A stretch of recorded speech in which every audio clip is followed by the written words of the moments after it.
Saludamos a Antonio de la Cruz, presidente de Interamerican Trend, analista político. Nos saltamos la conversación de la semana pasada, pero creo que entre una cosa y otra no hablamos. Antonio, bienvenido. Muy buenas tardes, Idania. Siempre un placer estar contigo y con tu audiencia. Igualmente para mí, Antonio, conversar contigo. Bueno, varias cosas hay sobre la mesa porque no podemos dejar de lado lo que pasa en el Oriente Medio, pero comencemos por el anuncio de María Corina del regreso en algunas semanas. Necesaria es la presencia de María Corina, lo decía o lo han dicho no solamente los venezolanos, que por supuesto le extrañan, sino analistas que señalan que su presencia es necesaria en Venezuela. Lo interesante del anuncio de María Corina es no solamente que es regreso, es un jaque al sistema. ¿Por qué? Porque cuando María Corina anuncia que vuelve a Venezuela no está dando una rueda de prensa, está moviendo una pieza en el tablero. Y no es cualquier pieza, está moviendo la reina. ¿Por qué? Porque ¿qué dijo ella? No es una derrota prolongada, es una transición en progreso. Esa palabra es importante, es una transición continua. Esa frase no fue un mensaje así alboreo, idealista, no, es ingeniería psicológica. ¿Por qué? Porque durante un año el régimen ha intentado o intentó instalar un marco de derrota, persecución, exilio, silencio, pero María Corina cambia ese marco y quien controla el marco controla la percepción. Y en política, Idania, tú lo sabes, la percepción es poder. Además, si estás en terreno de derrota, que es lo que ha querido el régimen, actúas a la defensiva. Si estás en transición en curso o progreso, como lo señaló, actúa como quien administra una victoria inevitable. Eso no es optimismo, es teoría conductual aplicada. ¿Por qué? El movimiento que hizo, número uno, sacas a sus seguidores del miedo, regresa.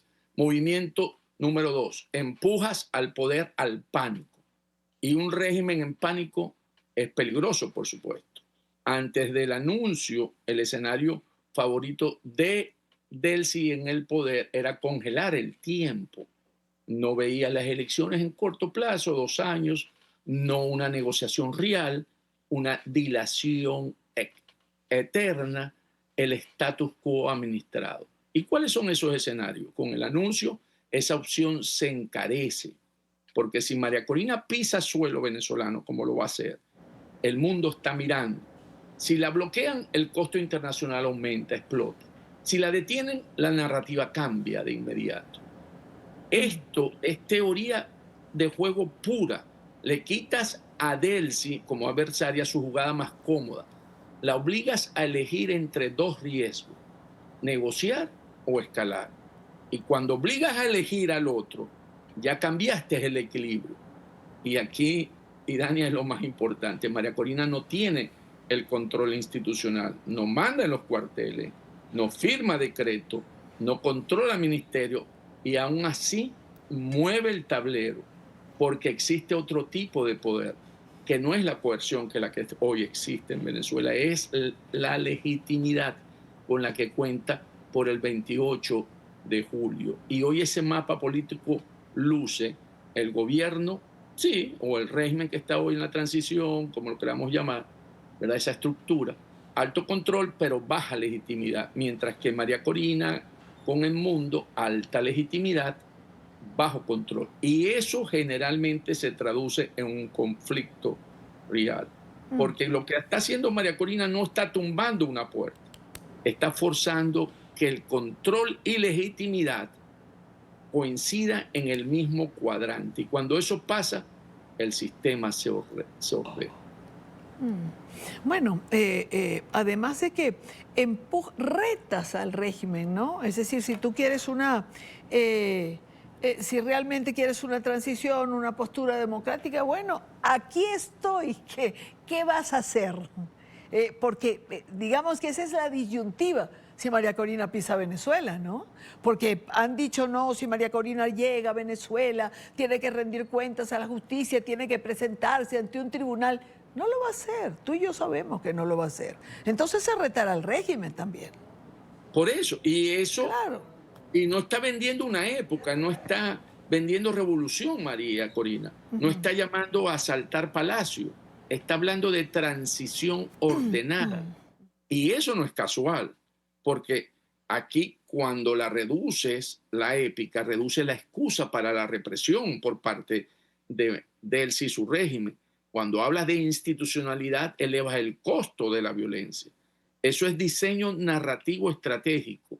Y Delcy ahora enfrenta un dilema simple y brutal: reprimir y quedar aún más aislada, Claro, o negociar y reconocer que el equilibrio cambió. No puede hacer como si nada pasara, claro. ¿verdad? Ahora, Antonio, ¿cómo dentro de la dinámica de los acontecimientos que estamos viviendo, cómo queda Venezuela? Es decir, llegamos a un punto donde mucha gente dice, cónchole, la prioridad de la administración Trump ya no va a ser Venezuela porque entró Irán. La prioridad en Venezuela sigue en los tres fases que han dicho: estabilización, recuperación económica y elecciones. Con María Corina en el terreno, lo que se busca es precisamente que esa fase de elección tenga un cronograma, ¿verdad? Eso no va a cambiar el foco aquí en Estados Unidos, porque sabemos que la región para Trump también es muy importante, y Venezuela es una pieza clave dentro de esa nueva doctrina que se llama Monroe, que es la combinación de Trump con Monroe, América para los americanos. El evento, o lo que está sucediendo, no el evento, lo que está sucediendo en Irán es cierto, pero ahí quien tiene la vista puesta es Israel, el actor. Si bien Estados Unidos es el actor que conlleva y logra esta descabezamiento de del ayatollah, del líder supremo, el, el país o el gobierno que realmente está actuando, operacionando todo esto es Israel, y aquí no podemos perder eso de vista. Es Estados Unidos, cierto, pero Israel con un gran componente en el terreno. Ahora, hablemos, no se puede hablar de lo que está pasando en Irán sin hablar también de lo que ha pasado en Venezuela. Por cierto, y antes de entrar en los vínculos, que es una de las aristas que me lleva siempre a unir de alguna manera los eventos, es que recuerdo cuando Trump habló de cuántos millones de barriles, no recuerdo la cifra exacta que Trump mencionó hace algunos días, que habían entrado de barriles de petróleo venezolano a los Estados Unidos, ¿no? Conveniente en este momento para Estados Unidos tener el petróleo venezolano, sobre todo si hablamos de que el estrecho de Hormuz, acaba de decir Irán, se cierra y barco que pase lo vuelo. Sí, aquí esa amenaza de Irán es más una amenaza a aliados de Irán, porque China es, por ahí pasa el crudo para China y pasa el crudo para India. ¿Okay? Entonces, cuando amenaza, si bien es cierto, el 20% del crudo que transcurre por ese estrecho de Hormuz es amenazado, y por eso dispara el precio, Estados Unidos de alguna manera es el menos afectado por la producción de los 13 millones que tiene dentro de aquí en Estados Unidos, y ahora con los barriles que están llegando de Venezuela. Entonces, es cierto, el impacto es a través del incremento del precio del barril, y en Europa el gas, porque están atacando a Qatar, que es el gran suministrador de gas a Europa. Entonces, es en el precio donde realmente afectaría, pero no en el volumen a Estados Unidos, porque al aumentar, por supuesto, el precio del barril de petróleo, que ya lo vimos, ¿verdad? Y lo vimos en el gas subió un 50% y en el petróleo apenas un 10%, un 10-15%. Entonces eso afecta a la economía interna porque al tener un precio mayor de la gasolina, vamos a ver precios mayores en los alimentos, en los bienes, y eso afecta al bolsillo de los estadounidenses. Ahora, hablemos, sí, Antonio, de los lazos Irán-Venezuela. Lazos que se fueron construyendo a lo largo de muchos años, que empezaron con Chávez, Ahmadinejad, por ejemplo. Eso fue una relación que se fue consolidando, una relación de mutuo provecho. Pero de esos lazos quiero hablar. Cierto. Chávez e Irán, a través de Mahmoud Ahmadinejad, la alianza que convirtió a Venezuela en una plataforma geopolítica. Aquí, Hugo Chávez y la República Islámica no fueron una retórica ideológica, fue un cálculo frío, porque fue petróleo, las dos naciones tenían sanciones, enemigo común. El eje Caracas-Teherán nació como un desafío directo a Estados Unidos. Fue la visión de esa multipolar que hablaba Chávez, porque veníamos de un mundo unipolar después de la caída del muro de Berlín. Entonces, es antiimperialismo como cemento político en esa relación. Chávez necesitaba un símbolo global de confrontación. Irán necesitaba una puerta en América Latina. Ambos encontraron utilidad estratégica mutua. Cuando llegaron las sanciones, la relación dejó de ser simbólica y se volvió operativa. Hay banca binacional, triangulación petrolera, comercio opaco, recordemos, una supervivencia compartida bajo asedio financiero. Venezuela pasó de potencia petrolera por la caída de la producción petrolera a nodo de evasión, porque PDVSA fue sancionada por la administración. Bueno, PDVSA fue por Trump 1. Y las empresas, surgieron las empresas pantallas, por la que se circulaba, las redes financieras paralelas, el Estado como instrumento de opacidad. El deterioro fue tan profundo que el flujo energético se invirtió. Irán terminó enviando gasolina, recordemos, y nafta y asistencia técnica a Venezuela con las reservas mayores del mundo. La ironía geopolítica es brutal.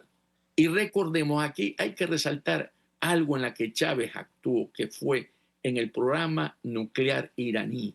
Chávez ahí fue un puente entre el programa nuclear iraní y el kirchnerismo argentino con Cristina, porque Teherán necesitaba esa tecnología de los reactores nucleares que tiene Argentina y oxígeno diplomática.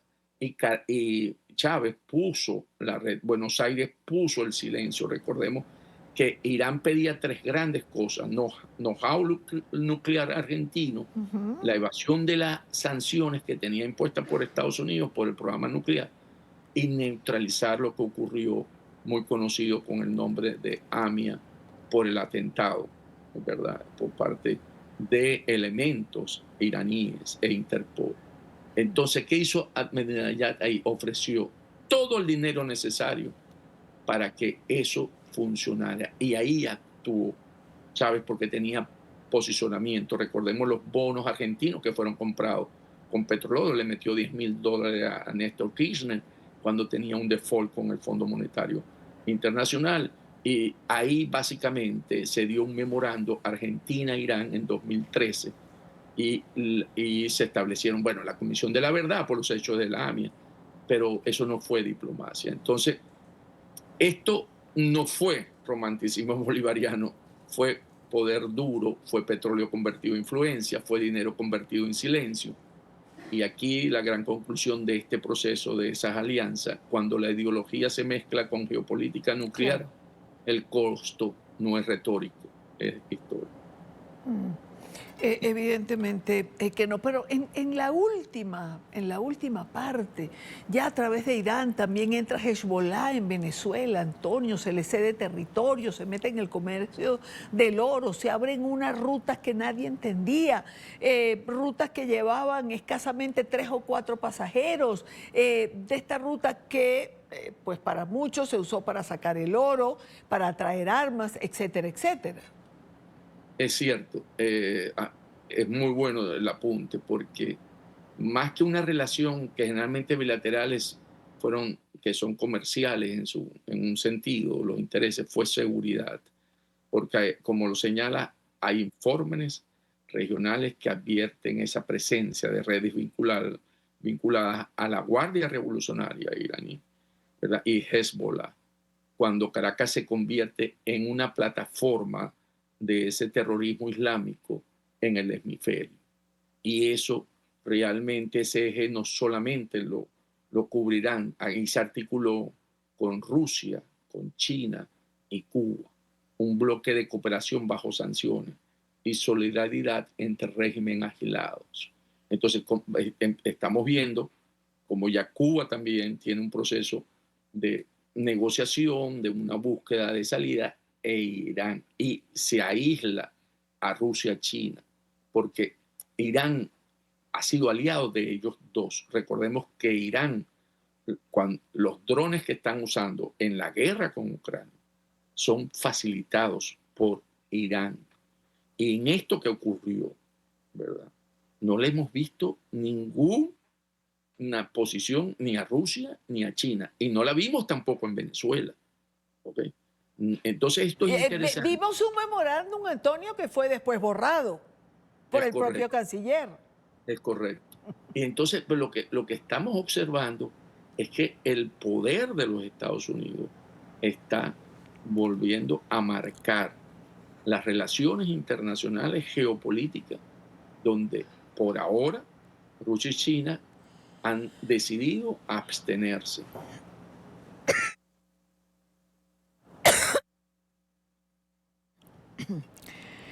Por ahora han decidido abstenerse y Estados Unidos está marcando el tablero internacional, como tú bien señalas. Las cosas se mueven, habrá que ver cómo se desarrolla esto. Yo decía, cubrimos esto el sábado, el domingo, y una de las cosas, como parte del análisis que quise introducir durante el fin de semana, y te lo pregunto a ti, con eso cerramos, es que yo no puedo pensar que no exista una relación entre lo que pasó el 3 de enero en Venezuela y lo que ha pasado en Irán. Y la ruta que conduce a Cuba para muchos, ¿no?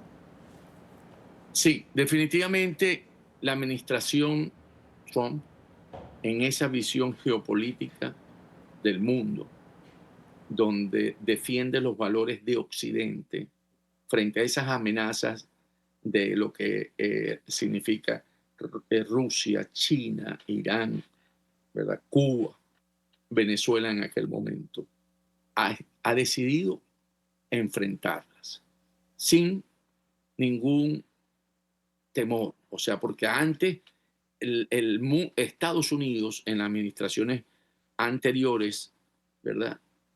Le daba como miedo, pena, tenían una conciencia en la que no aceptaban ese rol que les toca en este momento en la defensa de los valores de Occidente, que son la democracia, el Estado de Derecho, ¿verdad? La libertad.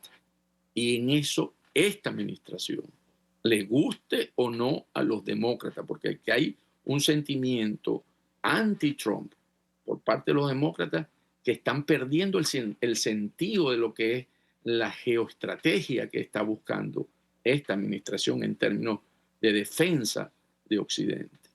Entonces, yo pienso que en este momento, ¿verdad? Todo está conectado porque hay un marco común donde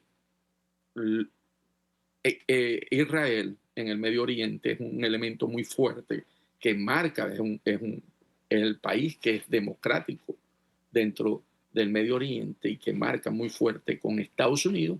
Europa tiene que también hacer un esfuerzo por unirse en esta lucha contra Rusia, contra China. Corea del Norte ha perdido peso específico y ahora Irán está neutralizada. Lo que ocurrió aquí básicamente, Idania, fue que Netanyahu, recordemos que visitó a Trump hace como 10 días, 9 días, y le planteó que era el momento, porque esto lo pidió Netanyahu cuando bombardearon las centrales nucleares, que acabar con el régimen. En junio del año pasado. Y Trump no quiso en ese momento, porque no había quien podía sustituir al régimen y no quería establecer un gobierno que tuviese que sostener con la experiencia de Irak y Afganistán. Pero también Netanyahu plantea de que no se cometiera el error que sucedió, recordemos, en Irak, cuando Papá Bush entra para recuperar Kuwait, que invade Saddam Hussein, y él queda. Y años más tarde tuvieron que entrar para poder enfrentar a Saddam Hussein. Entonces, esa experiencia también de no hacerlo en el momento oportuno tiene costos. Claro, ¿qué es lo que ha Y dicho? Lo dijo Rubio hoy en el Congreso, exactamente. Si no lo y hacíamos nosotros, lo hubiesen hecho ellos después. es correcto. Y eso es importante, ver que era el momento oportuno. Y creo que eso le da un cierre a eso que estamos viendo estratégicamente dentro de la defensa de Occidente. Antonio de la Cruz, analista político. Gracias, Antonio, por acompañarme siempre. Gracias por estar en NTN. Siempre es un gran placer estar contigo y tu audiencia.